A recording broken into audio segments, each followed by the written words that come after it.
intelligence and awareness, we are worlds apart from a chimpanzee.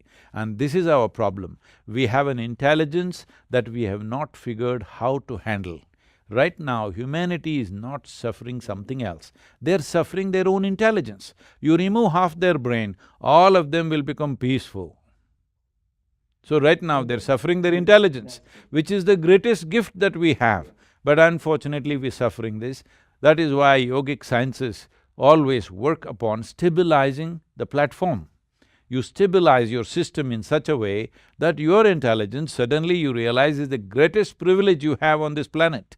But unfortunately, most human beings, or a lot of human beings at least, are suffering their own intelligence. See, if you are with me and you are suffering, you can always blame it on me.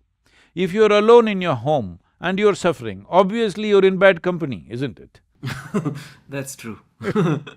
Though I must say, I think when I see some people, I think the difference is less than 1.23%. So that's just a…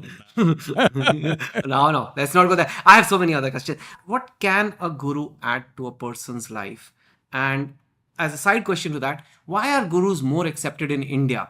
And why do so many of them come from India? Well, the word guru means… gu means darkness, ru means the dispeller. One who dispels your darkness is a guru. Well, if you want to call him a light bulb, you can call him that, it's up to you. But the important thing is, with him around, you saw things more clearly than you would have otherwise seen, that's all. So can you not do it by yourself? You can, but the problem is, your life is a very limited amount of time.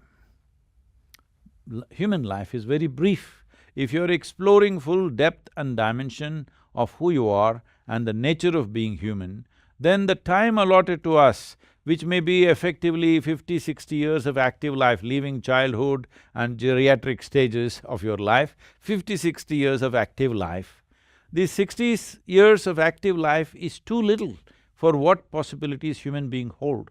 So, we have always, as human beings, we have learnt from other people's experiences. Whether it's our parents or teachers, what we call as education, everything we learn from other people's experience because the possibility of our life is so big. If we were just, let's say if you and me were just buffaloes, all we had to do was just learn what kind of grass I can eat, what kind I cannot eat, where is the water, what is the way, how to reproduce, this is it. So there was nothing more to learn.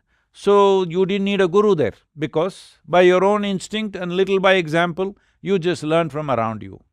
Because for all other creatures, 90% of their life is fixed by nature. Only 10% latitude nature is left for them to do their own thing. But with the human being, only 10% is fixed, 90% is left in our hands. And this freedom is what human beings are suffering right now. So a guru comes into place because you want to travel an uncharted path. See, I trek in… every year I've been trekking in Nepal and Tibet. There these Sherpas and some of the Tibetans, guides are there. These guys are born and brought up in the mountains, they just, they're like mountain goats. They're as fit as mountain goats and they're as instinctively right about the paths that they take. So now when I'm on the mountain with them, those guys barely talk. If if there are two paths like this, if I ask him which way to go, he'll say, I just follow him.